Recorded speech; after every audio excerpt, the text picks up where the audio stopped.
ازيكم يا شباب عاملين ايه؟ اتمنى تكونوا كويسين. طبعا الدنيا برد هنا حبه، فانا لابس كده لبس عندهم هنا بتاع الانكا، عامل زي الجلابيه بس مش الجلابيه يعني. فالمهم، بص يا سيدي، الفيديو دوت انا حزين انا بنشره بصراحه، لانه بتكلم فيه عن التغيرات اللي حصلت الفتره اللي فاتت ديت في ابورك، وازاي ده هيأثر بالسلب على اي فريلانسر جديد بيبدأ في المنصه، ومش حاطط في دماغه ان هو عايز يحط ميزانيه عشان يبدأ. لانه الاول ما كناش بنحط قوي اللي هو ايه، أنا محتاج ميزانية عشان أبدأ على منصة Upwork. لا يا عم، Upwork هتساعدني مثلًا إنه يدّيني connects كتيرة، وييجي لي وظايف كويسة والحاجات دي كلّها، ده كان الأول. فدلوقتي بقى تعالَ نتكلم شوية عن التغيرات اللي حصلت، وإزاي دوّة أصلًا هيأثّر علينا بالسلب، سواء أنت شخص جديد بيبدأ، وسواء أنت شخص يعني بقى لك فترة كبيرة أصلًا على المنصة، تمام؟ فسريعًا كده قبل ما نبدأ نتكلم عن كل الحوارات اللي تحزن ديّة، أتمنى إنك تشترك في القناة لو أنت لسه ما اشتركتش، خلينا نوصل 100,000، فاضل حبّة بسيطة يعني. أول حاجة حابب أتكلّم عنها واللي هي حاجة بتجرح أوي، من فترة بسيطة كنت أنا باعمل سلسلة عن تعلُّم منصة Upwork ومن تجربتي، وشِبه إن هو كورس كامل، وقُلت حاجة مهمة أوي، واللي هو إن أغلب الوقت بييجي لي عروض، يعني invitation من عميل أنا ما أعرفوش، هو بس بيبحث كده في Upwork، فشاف الprofile بتاع إيهاب فبعت لي دعوة، وقُلت إنه الطريقة دي بصراحة بتوفّر عليّا الconnects اللي هي العُملة بتاعة Upwork. أنت بتدفع عشان تقدّم على وظيفة مثلًا من 10 ل20 مش عارف لإيه، وهنرجع للموضوع دوّة بعدين شوية يعني. فده كان عامل أساسي لعروض الشغل بتيجي لي، إن أغلب الشغل اللي بيكون معايا أصلًا هو عميل بحث عن المهارة بتاعتي، فلقى الprofile بتاعي فعمل لي دعوة. قبل القوانين الجديدة بتاعة الupwork، تمام، كان لو حد من العملاء بعت لك دعوة مجانًا، ما بتدفعش connects عشان تقدّم على الوظيفة بتاعته، فتلاقي إن أنت كده خدت وظيفة وما دفعتش connects، فدي كانت حاجة كويسة جدًا. بصراحة دي كانت حاجة حلوة أوي بالنسبة لي، لإنه أنا كده مش محتاج يعني عميل يبعت لي دعوة أنا مش محتاج أرُد عليها مثلًا بconnects، حاجة منطقية. لكن لو أنا هاقدّم على شغل، هنا المفروض إن أنا أقدّم بconnects، لكن للأسف دلوقتي مع تغيرات upwork الجديدة أنت لازم، يعني أنت سواء العميل بعت لك دعوة أو أنت بتقدّم على مشروع عميل، أنت بتدفع نفس تمن الconnects. وده يخلّينا نيجي بقى للتغيُّر الجديد برضه بتاع upwork، واللي هو دلوقتي زمان شوية كانت أغلى الوظايف بسعر الconnects اللي هي عملة upwork 14 يا عمي 16 connects، لكن دلوقتي وصلت لحد 23 connects.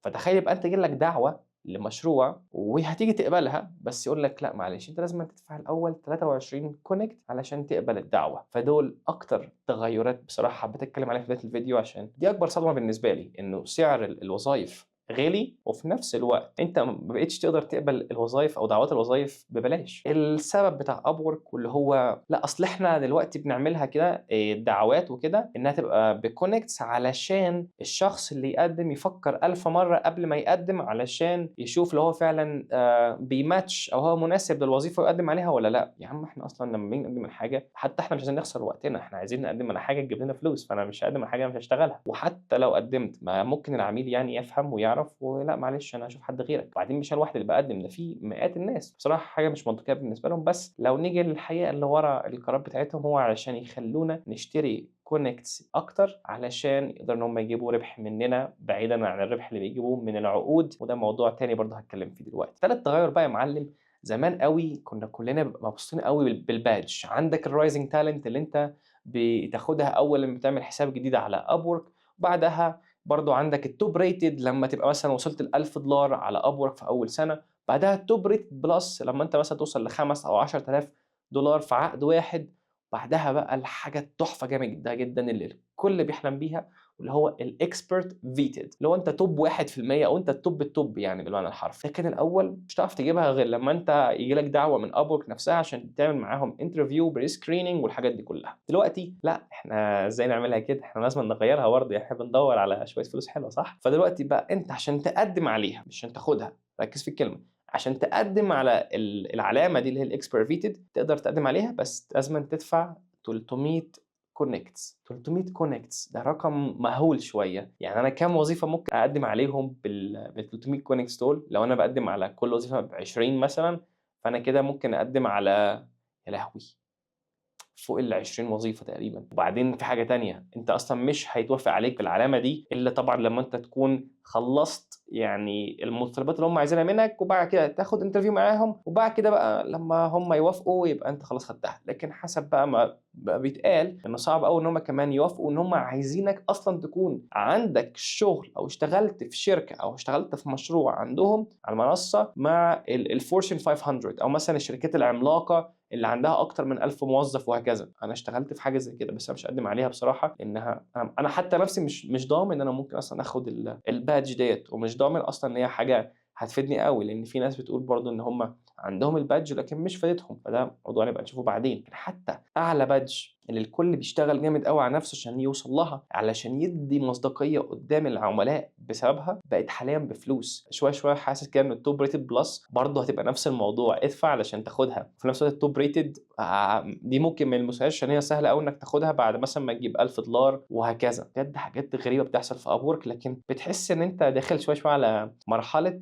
pay to win، واللي هو ادفع عشان تكسب، أو هي عاملة زي الألعاب نوعًا ما يعني، وده فعلًا اللي بيحصل حاليًا. في حاجتين كمان اتغيّروا وأثّروا عليّا جدًا برضه ماشي، واللي هو في الposted profile. برضه هتلاقي في الcourse بتاع Upwork اللي أنا عامله إن أنا كنت باتكلم عن إزاي الposted profile إن أنا بادفع لها شوية connects في الشهر يعني بتورّي العملاء اللي بتبحث عن مهارة معيّنة الprofile بتاعي. دلوقتي هم عملوا حاجة أنا شايفها كويسة، لكن برضه هي ضرّتني شوية، واللي هو هنا إيه، طيب إحنا هنعمل marketing أهو، يعني هنعمل advertisement للprofile بتاعك للعملاء، لكن الalgorithm بتاعنا أو الخوارزميات بتاعة Upwork بعين الاعتبار هتاخد الskill match بتاعتك والjob success score. فأنت لو الskill match كويسة جدًا، لكن الjob success score بتاعك أقل من نسبة مثلًا 90% أو حاجة زي كده، فأنت ورا يا معلم. مش مهم أنت تدفع 100 connects في الmarketing والّا لأ، خلاص بقى في rules معيّنة. لو أنت حتى دفعت 100 connects لكن الjob success score بتاعك أقل مثلًا من 90%، فأنت تبقى ورا. وده اللي حصل فعلًا معايا حاليًا، لإن أنا حاليًا من فترة كنت نزلت 89 ووقتها باعمل marketing، فما بقاش ييجي لي شغل زي الأول، فرجعت الحمد لله تاني لفوق ال90، بقى في تغيرات وبقى ييجي لي شغل وفي عملاء بتكلمني وبقى ييجي لي invitations لمشاريع. تاني حاجة بقى، لو تفتكروا يا شباب من فترة كبيرة شوية كانت Upwork بتدعم أوي اللي هو أنت إيه، ما تجيب العميل بتاعك من برّه Upwork. يعني أنت بتشتغل مع عميل من برّه، طب ما تجيبه جوّه المنصة ومش هنخلّي في fees خالص على العقد بتاعك، تمام؟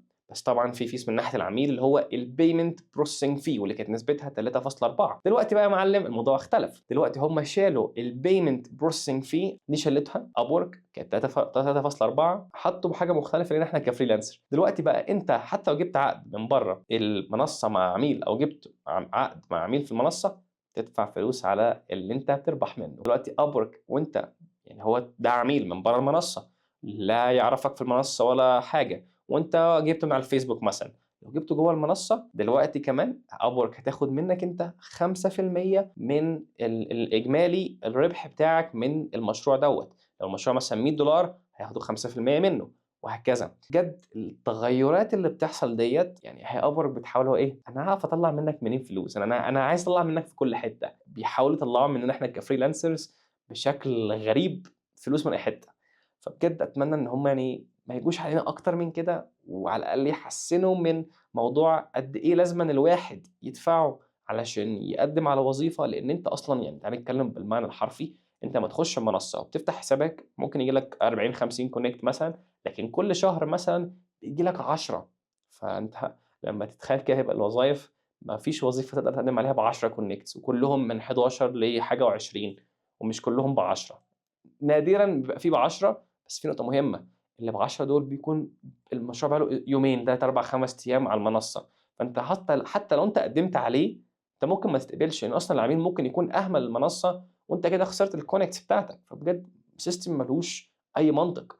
بجد أتمنى إن Upwork تغيّر الموضوع ده شوية أكتر، يبقى الموضوع منطقي أكتر وfair أو عادل لينا وبس. فده كان الفيديو باتكلم فيه يا سيدي عن كل التغيرات بتاعة Upwork. هاسيب لك كمان في الdescription رابط اللي دايمًا بيبقى فيه التغيرات بتاعة Upwork اللي بتحصل في الproduct عندهم كfeatures وهكذا. وبس أشوفك إن شاء الله في الفيديو الجاي، أتمنى يكون أحسن من كده يعني. ماشي، مع السلامة.